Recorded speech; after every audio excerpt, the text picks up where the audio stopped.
Paules Stradiņa Kliniskās universitātes slimnīcas neatliekamās medicīnas centrs ikdienā tiek pārvērsts par Patversmes vai Askurtūs filiāli.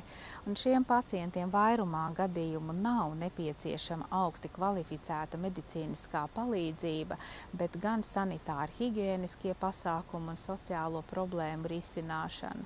Tā rezultātā cieš pacienti, kuriem pat tiešām ir nepieciešama ārsta palīdzība, bet ārsti savukārt ir aizņemti ar šo sociālo problēmu risināšanu. Risinājums šai situācijai varētu būt līdzīgs kā citās valstīs. Šīs problēmas risina nevis Kliniskās universitātes slimnīcas, bet gan sociālās aprūpes slimnīcas vai arī sociālās aprūpes nodaļās.